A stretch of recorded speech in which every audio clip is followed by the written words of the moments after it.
Assalomu alaykum, hurmatli yurtdoshlar. Bugun men pensiyasini bank kartasiga oladigan, har bir inson bilishi shart bo'lgan juda muhim masalani tushuntirib beraman. Bu ma'lumot faqat pensionerlarga emas, ularning farzandlariga, nevaralariga, qarindoshlariga ham tegishli. Chunki ko'p oilalarda pensioner ota-onamiz kartadan foydalanishda qiynaladi. Pul yechishda adashadi. SMS kelmasa xavotirga tushadi. Ba'zan esa firibgarlar tuzog'iga tushib qoladi. Shuning uchun bu videoni oxirigacha ko'ring. Yaqinlaringizga ham yuboring. Hozirning o'zida kanalga obuna bo'ling. Like bosib qo'ying. Chunki men bu yerda oddiy odam tushunadigan tilda hayotiy misollar bilan eng kerakli jihatlarni aytib beraman. Oldin pensiya ko'p joylarda naqd pul shaklida tarqatilar edi. Masalan, mahallaga yoki uyga pochta orqali olib kelishardi, pensioner imzo qo'yib pulini olardi. Bunda odamlar pulni darhol qo'lida ko'rardi. Hisob-kitob ham ko'z oldida bo'lardi.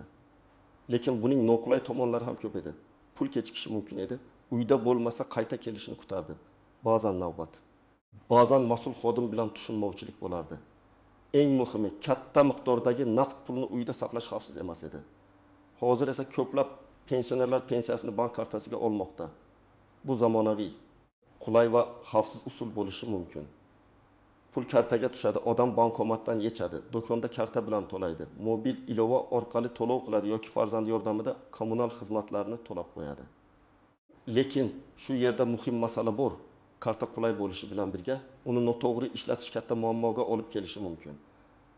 Kartaning PIN kodi, SMS xabarnoma, bank ilovasi, telefon raqam, ishonchnoma, karta muddati, komissiya, bankomat limiti, firibgar qo'ng'iroqlari kabi narsalarni bilmagan odam o'z pulini xavf ostiga qo'yadi. Men ko'p kuzataman. Pensioner pulni kartaga oladi, lekin karta qaysi bankniki? Muddati qachon tugaydi? PIN kodi qayerda saqlanadi? Telefon raqami kimning nomida? SMS kimga keladi? Bularni aniq bilmaydi. Ba'zan karta farzandida turadi, ba'zan qo'shni yordam beradi, ba'zan bankomatdan pul yechishni begona odamdan so'raydi. Mana shu holatlar eng katta xatarlardan biridir. Bugungi videoda men aynan shuni tartib bilan tushuntiraman. Kim xavotir olish kerak, kim tinch bo'lishi mumkin, qanday xatolardan saqlanish kerak va pensiya kartangiz bo'yicha nimalarni albatta tekshirtirib qo'yishingiz kerak. Birinchi bilishingiz kerak bo'lgan narsa, pensiya kartaga tushsa, bu siz pulni faqat bankomatdan yechishingiz kerak degani emas. Karta bu sizning hisobingizga bog'langan vosita. Ya'ni pul bankdagi hisobingizga keladi, karta esa shu puldan foydalanish uchun kalit vazifasini bajaradi. Agar karta yo'qolsa, pul yo'qolib ketmaydi. Lekin karta bilan birga PIN kod ham begona odam qo'liga tushsa, unda pul yechib olinishi mumkin. Shuning uchun karta alohida, PIN kod alohida saqlanishi shart. Oddiy misol keltiraman. Toshkent viloyatida yashovchi bir pension opamiz har oy 1 million 200 ming so'm pensiya oladi. Kartasi sumkasida, PIN kodi esa kichkina qog'ozga yozilib kartaning yonida turadi. U kishi bozorga borganda sumkasini yo'qotib qo'yadi. Topib olgan odam kartani bankomatga soladi. Qog'ozdagi PIN kodini teradi va pulni yechib oladi. Bank bunday holatda har doim ham pulni qaytarib bera olmaydi. Chunki karta egasi PIN kodini sir saqlamagan hisoblanadi. Mana shu sababli men har doim aytaman. PIN kodini qog'ozga yozib karta yonida saqlamang. Telefonda karta kodi deb yozib qo'ymang, hech kimga aytmang. Ikkinchi muhim masala. Pensiya kartasiga bog'langan telefon raqami. Juda ko'p odamlar kartani ochganda o'z telefon raqamini emas, farzandining yoki qarindoshining raqamini bog'latadi. Buning yaxshi tomoni bor. Farzandi SMS kelganini ko'radi. Onasiga yoki otasiga yordam beradi. Lekin xavfli tomoni ham bor. Pensioner o'z pulini nazorat qila olmay qoladi. Masalan, pensiya tushganmi, qancha tushgan, qachon yechilgan, qayerda to'lov qilingan. Bularni faqat SMS oladigan odamlar biladi. Agar oilada ishonch bo'lsa, muammo yo'q. Lekin kelishmovchilik bo'lsa, pensioner mening pulim qayerga ketdi deb aniq isbotlay olmay qiynaladi. Shu sababli men tavsiya qilaman. Imkon bo'lsa, pensionerning o'z nomidagi ishlaydigan telefon raqami bo'lsin va karta shu raqamga bog'lansin. Agar pensioner telefondan foydalana olmasa, farzandi yordam bersin, lekin har oy pul tushganda birga tekshirsin. Masalan, ona bu oy 1 million 320 ming so'm tushdi. 500 ming so'm bankomatdan yechildi. 200 ming so'm dorixonaga to'landi, 100 ming so'm kommunal to'lovga ketdi. Qolgan pul mana shuncha deb ochiq hisob berilishi kerak. Bu faqat pul masalasi emas. Bu hurmat va ishonch masalasi. Uchinchi masala karta muddati. Har bir bank kartasining amal qilish muddati bo'ladi. Odatda kartaning old tomonida oy va yil ko'rsatiladi.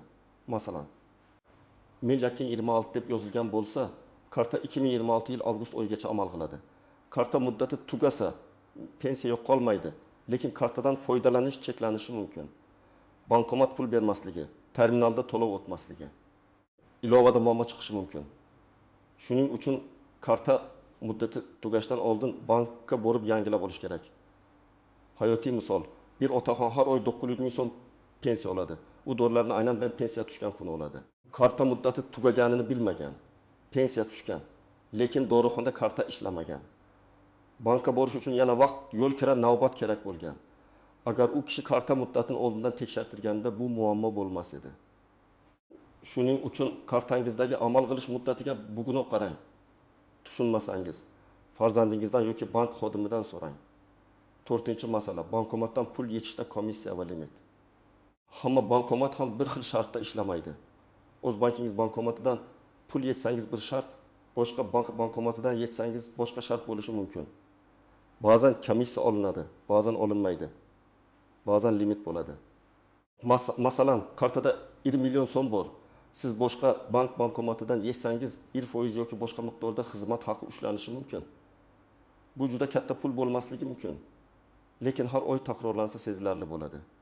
Tasavvur qiling, pensioner har oy 1 million 100 ming so'm pensiya oladi va uni bo'lib 5 marta turli bankomatlardan yechadi. Har safar kichik komissiya ushlansa oy oxirida 10 ming, 20 ming yoki undan ko'proq pul yo'qotishi mumkin. Bu pul kimdir uchun mayda ko'rinishi mumkin. Lekin pensioner uchun non, dori yoki yo'l kira pulidir. Shuning uchun men maslahat beraman. Qaysi bank kartasiga pensiya olayotgan bo'lsangiz, o'sha bankning bankomatidan foydalaning. Komissiya bor yo'qligini bankdan so'rang. Iloji bo'lsa pulni ortiqcha ko'p marta yechmang. 5-masala. Pul kartaga tushmagan bo'lsa nima qilish kerak? Ba'zan pensionerlar hammaniki tushdi, meniki tushmadi deb xavotirga tushadi. Bunday paytda birinchi navbatda vahimaga berilmaslik kerak. Sabablari turlicha bo'lishi mumkin. Bank tizimida kechikish, bayram yoki dam olish kuni, hujjatlarda o'zgarish, karta rekvizitida xatolik, pensiya ishida qayta tekshiruv yoki boshqa texnik sabab. Bunday vaziyatda bankka borib pul tushmadimi deb so'rash bilan birga pensiya jamg'armasi bo'limiga ham murojaat qilish kerak bo'lishi mumkin. Chunki bank faqat pul kelgan-kelmaganini ko'radi. Pensiya nima sababdan yuborilmaganini esa vakolatli pensiya organi aniqlaydi. Masalan, bir onaxon yangi kartaga o'tgan, lekin eski karta ma'lumotlari pensiya tizimida qolib ketgan. Bankda yangi karta bor, lekin pensiya eski hisobga ketgan yoki umuman qaytgan bo'lishi mumkin. Bunday holatda aybdor izlashdan oldin hujjatlarni tekshirish kerak. Pasport yoki ID karta pensiya guvohnomasi bo'lsa, bank kartasi hisob raqami, ma'lumotlari, telefon raqami. Bankdan hisob varaq rekvizitini olib pensiya bo'limiga taqdim qilish kerak bo'ladi. Men doim aytaman, karta almashtirilsa, faqat bankdan yangi karta olish yetarli emas. Pensiya to'loviga bog'langan ma'lumotlar ham to'g'ri yangilangan tekshirtirish kerak. Endi kimlar ayniqsa ehtiyot bo'lishi kerakligini aniq aytaman. Birinchi navbatda kartasini o'zi ishlatmaydigan pensionerlar ehtiyot bo'lishi kerak. Agar karta farzand, kelin, kuyov, qo'shni yoki tanish odam qo'lida bo'lsa, albatta har oy hisob kitobni bilib turing. Bu ishonmayapman degani emas. Bu moliyaviy tartib degani. Odam qanchalik yaqin bo'lmasin, pul masalasida aniqlik bo'lishi kerak. Ikkinchi xavf guruhi. PIN kodni boshqalarga aytib qo'yganlar. O'g'lim biladi, qizim biladi, do'kondagi bola biladi, bankomat oldidagi odam yordam beradi degan gaplar xavfli. Siz PIN kodni aytganingizdan keyin pulingiz himoyasi kamayadi. Bank xodimi ham, pensiya xodimi ham, soliq xodimi ham sizdan PIN kod so'ramaydi. Agar kimdir telefon qilib kartangiz blok bo'ladi, PIN kodni ayting desa, bu firibgar bo'lish ehtimoli juda yuqori. 3-xavf guruhi. SMS xabarnoma ulanmagan yoki ishlamayotgan odamlar. SMS bo'lmasa, pul tushganini ham, yechilganini ham vaqtida bilmaysiz. Bugun 300 ming so'm yechilsa, bir haftadan keyin bilishingiz mumkin, lekin kech bo'ladi. SMS xabarnoma yoki bank ilovasidagi bildirishnomalar pulingiz uchun qo'riqchi kabi ishlaydi. Har bir kirim va chiqim ko'rinib turadi. 4-xavf guruhi kartasini internet to'lovlariga ishlatadiganlar.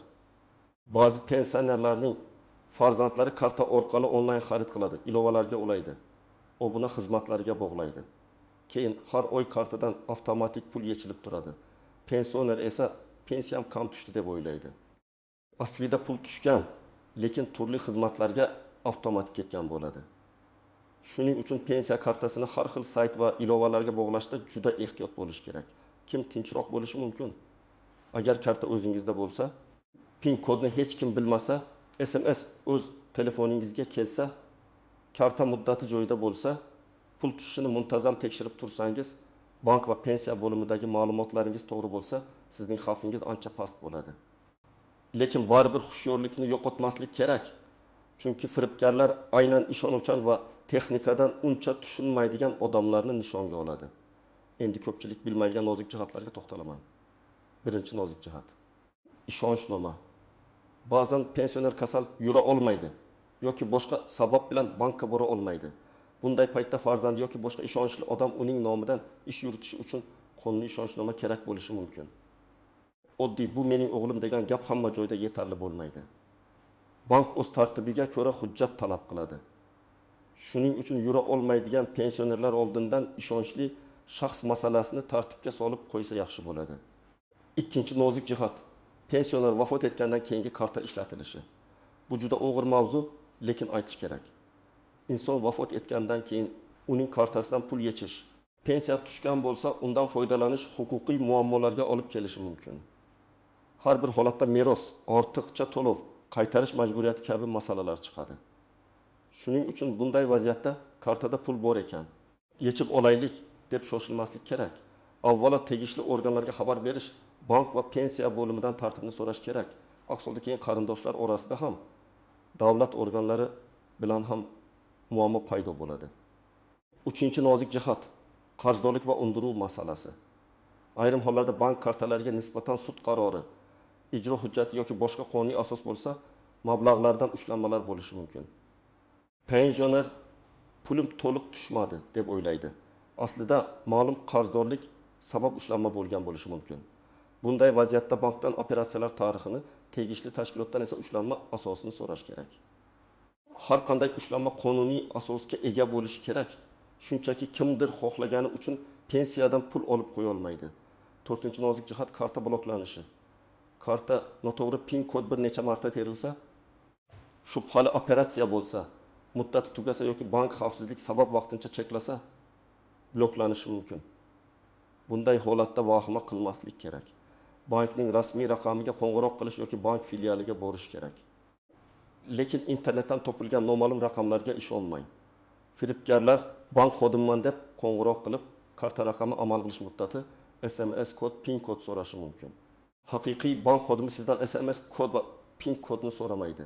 5-nozik jihat, begona odamdan bankomat oldida yordam so'rash. Men buni eng xavfli odatlardan biri deb bilaman. Bankomat oldida navbatda turgan odam yaxshi odam bo'lishi ham mumkin, lekin siz uni tanimaysiz. U PIN kodni ko'rib qolishi, kartani almashtirib qo'yishi yoki pul chiqmadi deb sizni chalg'itishi mumkin. Agar yordam kerak bo'lsa, bank filialining ichidagi rasmiy xodimdan yordam so'rang. Iloji bo'lsa bankomatga farzandingiz yoki ishonchli yaqin qarindoshingiz bilan boring. 6-nozik jihat, kartani boshqa odamga berib qo'yish. Ba'zi pensionerlar men baribir ishlatmayman, kartani bolam olib yursin deydi. Bu oson yo'lga o'xshaydi, lekin keyin hisob-kitob chalkashadi. Masalan, bola kartadan o'z ehtiyoji uchun ham ishlatadi. Ota-onasining dorisi uchun ham ishlatadi. Kommunal to'lov ham qiladi. Oy oxirida qaysi xarajat kimniki ekanini ajratish qiyin bo'ladi. Eng to'g'ri yo'l. Pensiya kartasi pensionerning shaxsiy mablag'i sifatida alohida yuritilishi kerak. Agar farzand yordam bersa, xarajatlar yozib borilsin. Endi eng muhim qismga keldik. Siz pensiyangizni kartaga olsangiz, bugunoq quyidagi ishlarni tartibga soling. Birinchidan, kartangiz qaysi bankka tegishli ekanini aniq biling. Bank nomi, filial manzili, rasmiy telefon raqami va karta amal qilish muddatini yozib qo'ying. Lekin PIN kodni yozib qo'ymang. Agar eslab qolish qiyin bo'lsa, yaqinlaringiz bilan xavfsiz usul toping, lekin kartaning yoniga yozmang. Ikkinchidan, bankka borib SMS xabarnoma ulanganini tekshiring. Qaysi telefon raqamiga ulanganini aniqlang. Agar eski raqam bo'lsa, ishlamayotgan raqam bo'lsa yoki boshqa odam nomidagi raqam bo'lsa vaziyatni tushunib, kerak bo'lsa o'zgartiring. Buning uchun odatda pasport yoki ID karta, bank kartasi va telefon kerak bo'ladi. Bankdan aniq tartibni so'rang, chunki har bir bankning ichki talabi biroz farq qilishi mumkin. Uchinchidan, pensiya bo'limida ma'lumotlaringiz to'g'ri ekanini tekshirtiring. Ayniqsa, yangi karta olgan bo'lsangiz, bankni almashtirgan bo'lsangiz, familiya yoki pasport ma'lumotlari o'zgargan bo'lsa, yashash manzili o'zgargan bo'lsa, buni e'tiborsiz qoldirmang. Pensiya to'lovida kichik xato ham pul kechikishiga sabab bo'lishi mumkin. Pensiya jamg'armasi bo'limiga borganda ID karta yoki pasport, pensiya bilan bog'liq hujjatlar, bank rekvizitlari va telefon raqamingizni olib boring. 4-dan, har oy pensiya tushgan kuni operatsiyalarni tekshiring. Pul qancha tushdi, qachon tushdi, qayerga sarflandi, barchasini ko'rib boring. Agar telefon ishlata olsangiz, bank ilovasidan foydalanishni o'rganing. Agar ishlata olmasangiz, farzandingizdan yordam so'rang, lekin har oy sizga tushunarli qilib ko'rsatib bersin. Masalan, daftar tuting. Yanvar pensiya 1 million 220 ming so'm, bankomatdan 700 ming yechildi, dorixona 280 ming. Gaz 90 ming, elektr 6 ming, qoldiq 220 ming. Bu juda oddiy, lekin juda foydali usul. 5-dan, shubhali qo'ng'iroqlarga ishonmang. Kimdir kartangiz blok bo'lyapti, pensiyangiz to'xtaydi, pulni ko'paytirib beramiz. Kompensatsiya chiqdi, SMS kodini ayting, ilovani o'rnating desa, darhol ehtiyot bo'ling. Hech qachon SMS kodini aytmang, hech qachon PIN kodini aytmang, hech qachon kartaning to'liq ma'lumotlarini begona odamga yubormang. Agar haqiqatdan bankdanmi yoki yo'q bilmasangiz, telefonni qo'ying va bankning rasmiy raqamiga o'zingiz qo'ng'iroq qiling yoki filialga boring. 6-dan, bankomatdan pul yetishda atrofga qarang. PIN kod tarayotganda qo'lingiz bilan klaviaturani yoping. Pul chiqqanidan keyin darhol sanash uchun bankomat oldida uzoq turib qolmang, xavfsizroq joyga o'ting. Chek chiqsa, uni bankomat yonida tashlab ketmang. Chunki unda ayrim ma'lumotlar bo'lishi mumkin. Agar bankomat kartani qaytarmasa, darhol bankka murojaat qiling. Begona odamning maslahatiga ko'ra uzoqqa ketib qolmang. 7-dan, agar karta yo'qolsa, birinchi ish bloklatish bo'lsin. Balki uyda qolgandir, ertaga qararman deb kutmang. Ayniqsa PIN kodni kimdir bilishi mumkin bo'lsa, vaqt juda muhim. Bankning rasmiy aloqa markaziga qo'ng'iroq qiling yoki ilova orqali bloklang. Keyin filialga borib yangi karta olish tartibini so'rang. Pul hisobingizda qoladi, yangi karta orqali foydalanish mumkin bo'ladi. 8-dan, pensiya kartasini qarzga bermang va garov sifatida hech kimga topshirmang. Kartani berib turing. Pul tushsa o'zim olaman degan gaplar juda xavfli. Karta sizning shaxsiy moliyaviy hujjatingizga o'xshaydi. Uni boshqaga berish orqali siz nafaqat pulingizni, balki moliyaviy nazoratingizni ham topshirib qo'yasiz. 9-dan, agar pensioner yura olmaydigan bo'lsa, oilada oldindan tartib o'rnating. Kim bankka boradi, kim pul yechadi, kim doriga to'laydi, kim daftar yuritadi. Bular kelishib olinsin. Kerak bo'lsa, notarial ishonchnoma yoki bank talab qiladigan boshqa hujjatlar rasmiylashtirilsin. Hamma ish og'zaki bo'lsa, keyin tushunmovchilik ko'payadi. Hujjat va hisob aniq bo'lsa, ham pensioner himoyalanadi, ham yordam berayotgan farzand nohaq ayblovlardan saqlanadi. 10-dan, agar pensiya summasida farq sezsangiz, darhol aniqlashtiring. Masalan, o'tgan oy 1 million 400 ming so'm olgan bo'lsangiz, bu oy 1 million 100 ming tushsa, shunaqa bo'lsa kerak deb qo'ymang. Bankdan kirim-chiqim tarixini oling. Pensiya bo'limidan hisob kitobni so'rang. Ba'zan qayta hisoblash ushlanma. Avvalgi ortiqcha to'lovni qoplash yoki texnik sabab bo'lishi mumkin. Muhimi, sababini hujjat bilan bilib oling.